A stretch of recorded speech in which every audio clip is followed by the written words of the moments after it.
Bonjour à tous et bienvenue pour cette nouvelle vidéo. Aujourd'hui j'ai décidé de vous parler de mon premier coup de cœur mais surtout coup de foudre de l'année 2017. Alors en 2016 j'avais érigé Une braise sous la cendre de Sabaa Tahir au rang de coup de foudre, mais en fait je me suis aperçue qu'il y avait du coup plus de rang au-dessus de ça.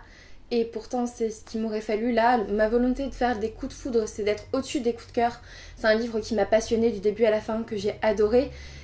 Et voilà, il n'y a pas au-dessus que le coup de foudre, donc c'est un coup de foudre, mais genre le numéro 1 quoi. C'est quasiment mon livre préféré de tous les temps. À la base, c'était La Passe Miroir, je vous l'ai dit dans la foire aux questions.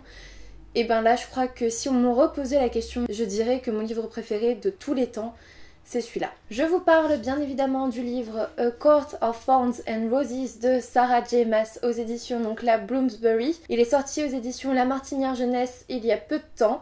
Le titre français c'est Un palais d'épines et de roses. Si vous voulez, je vous le fais gagner dans un concours qui est encore en cours et qui dure encore une semaine. Je l'avais acheté l'an dernier en VO parce que voilà, j'avais pas forcément la date de VF. Et tout simplement, ça me dérange pas de lire en anglais, je vous ferai peut-être une petite vidéo sur ça d'ailleurs. Et du coup voilà, il est sorti là en français, je me suis dit c'est le moment de le sortir en version originale parce que bah voilà, tu l'as dans ta pile à lire, donc fonce. Et au final, je me suis juste demandé pourquoi je l'avais pas sorti avant en fait. Ce qui est très bien, c'est que comme j'ai lu le tome 1 en version originale, donc en anglais, je peux d'ores et déjà commander le tome 2, heureusement, qui fait 600 pages, celui-là en fait 400, le tome 2 en fait 600, et le tome 3 sort en mai 2017. Du coup, en français, malheureusement, vous allez devoir un peu attendre, donc si vous êtes assez à l'aise en anglais, franchement, je vous le conseille. La lecture était assez simple, assez facile. Après, j'ai appris quelques mots, oui, comme dire vallon, je connaissais pas le mot vallon en anglais, maintenant je le connais. Et voilà, je pense que c'est assez simple, c'est assez facile et franchement, quand j'avais envie de le lire beaucoup, j'ai pas hésité à lire une centaine de pages dans la journée, il n'y avait aucun problème. Ce que je veux dire par là, c'est que j'avais à peu près le même rythme de lecture en anglais et en français. Voilà, c'était à peu près pareil. Franchement, là, je vous en parle quelques jours après l'avoir terminé et je peux vous dire que j'y pense encore à peu près tout le temps. En fait, j'y pense tous les jours, peut-être pas à chaque heure, mais quasiment quoi. Déjà quand je le lisais, j'y pensais beaucoup à mais qu'est-ce qui va donc se passer après, comment ça va se passer, là il se passe ça, mais oh là là, comment elle va s'en sortir. Et là en fait, bah voilà, j'ai eu les révélations, j'ai eu la fin, et mon truc c'est bon, quand est-ce que je reçois le tome 2 en fait. C'est l'histoire de Fer, qui est une jeune fille qui a 3 sœurs, un papa, ils sont tous pauvres, ils vivent dans des conditions absolument déplorables, elle est forcée de chasser pour nourrir sa famille. Et le truc, en gros, c'est qu'elle part un jour chasser dans les bois, on commence sur ça, et elle aperçoit une biche qu'elle veut tuer, et un loup s'interpose et veut tuer lui aussi cette biche. En fait, il la voit pas, et voilà. Et du coup, bah, ce qu'elle fait, c'est qu'elle tue ce loup, cet énorme monstre, ce gros loup. Tout ce que je peux vous dire, c'est que le début de ce roman est une sorte de réécriture de La Belle et la Bête. Si vous êtes comme moi et que vous adorez l'histoire de La Belle et la Bête, vous serez forcément conquis par la première moitié de ce roman. Je me suis amusée durant cette première partie à voir un petit peu toutes les références, tous les parallèles que pouvait faire l'auteur, et je peux vous dire qu'elle le fait de façon très intelligente. Parfois c'est très subtil, c'est voilà, cette scène-là, elle ressemble un petit peu à comme dans La Belle et la Bête, mais en même temps pas vraiment. Il y a cette notion-là dans La Belle et la Bête qui est assez importante à un moment de l'histoire, et bam, on l'a, mais d'une autre façon. C'est du génie. C'est vraiment pas calqué sur La Belle et la Bête. C'est pas du tout le cas. C'est l'idée générale est là. Les petites choses importantes que vous avez pu noter dans l'histoire de La Belle et la Bête, elles sont là mais changées. Et en fait c'est magnifique dans ce sens-là. Sarah J. Maas pour le coup a su me transporter depuis le début rien qu'avec ça.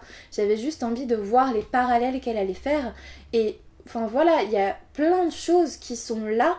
Et vous vous rendez compte qu'après, oui, en effet, c'est un peu comme dans La Belle et la Bête. Et ça, c'était vraiment génial durant la première partie de l'histoire.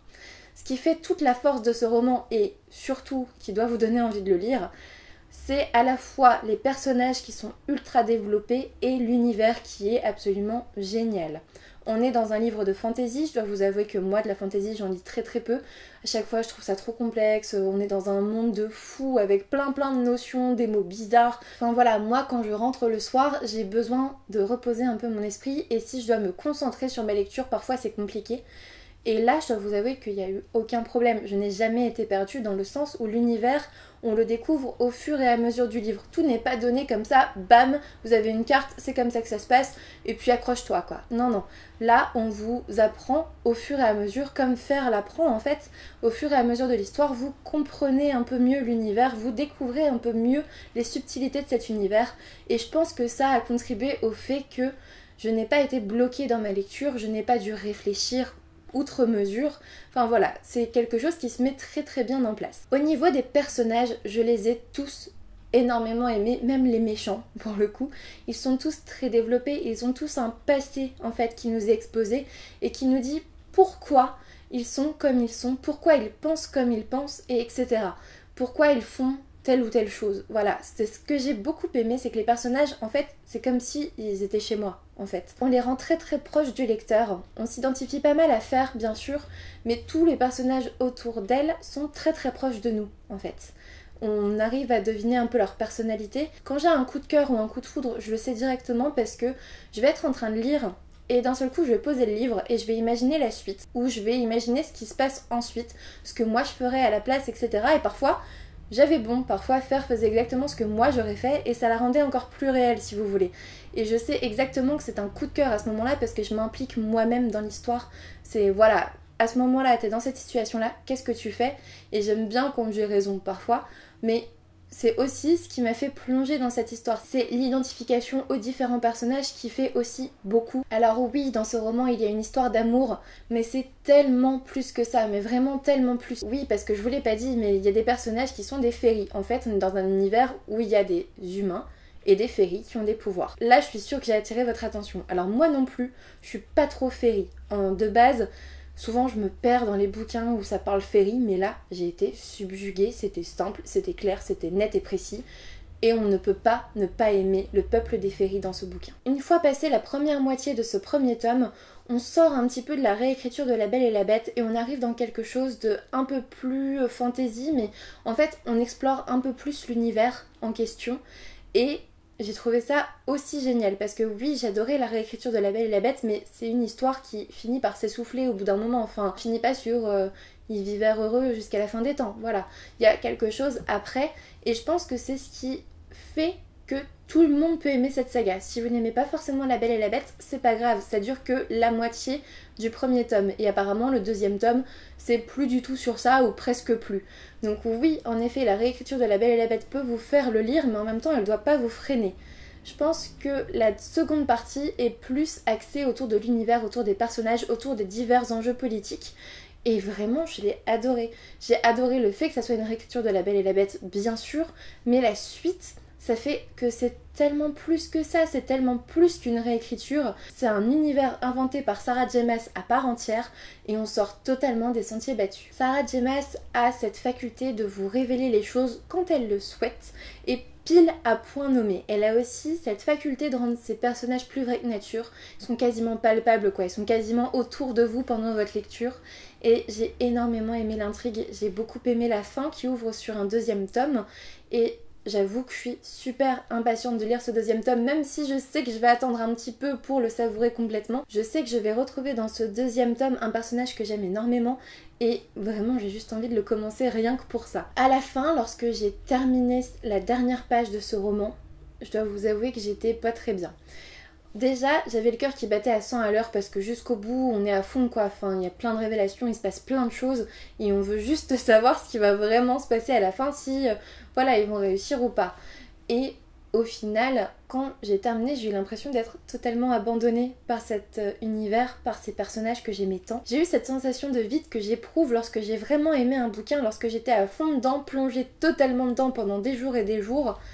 Et je me sentais pas très très bien en fait, enfin abandonnée tout simplement. C'est pour ça que vous ne pouvez pas passer à côté de ce livre, qu'il soit en anglais ou en français, peu importe. Le truc c'est qu'il faut commencer cette saga. Je trouve ça un petit peu dommage parce que je trouve que la sortie du livre en français, donc Un palais d'épines et de roses, chez La Martinière Jeunesse est passée un petit peu inaperçue. Enfin moi je l'ai pas vu beaucoup sortir, à part sur quelques blogs, voilà, je savais qu'ils allaient les lire, mais voilà, je trouve qu'au niveau de la pub, enfin, c'est passé un petit peu inaperçu cette sortie quand même. Et il faut pas, enfin c'est une saga que tout le monde a adoré avant qu'il n'arrive en France. Aux États-Unis, au Canada, ça a fait un énorme boom parce que tout le monde a adoré. En conclusion, vous devez absolument de lire ce premier tome de la saga de Sarah J. Maas. Pourquoi? Alors tout simplement peut-être pour l'univers totalement créé de A à Z par l'auteur, ou encore pour les personnages ultra développés, pour la romance qui a lieu dans ce tome, mais aussi peut-être pour les jeux de pouvoir qui sont à l'honneur à la fin de ce roman. C'est maintenant terminé pour cet avis sur A Court of Thorns and Roses ou Un palais d'épines et de roses. J'espère que ça vous aura plu, j'espère surtout vous avoir donné envie de lire ce livre. N'hésitez pas à participer au concours, vous avez jusqu'au dimanche 5 mars pour vous inscrire. Et il ne me reste plus qu'à vous dire à bientôt pour une nouvelle vidéo.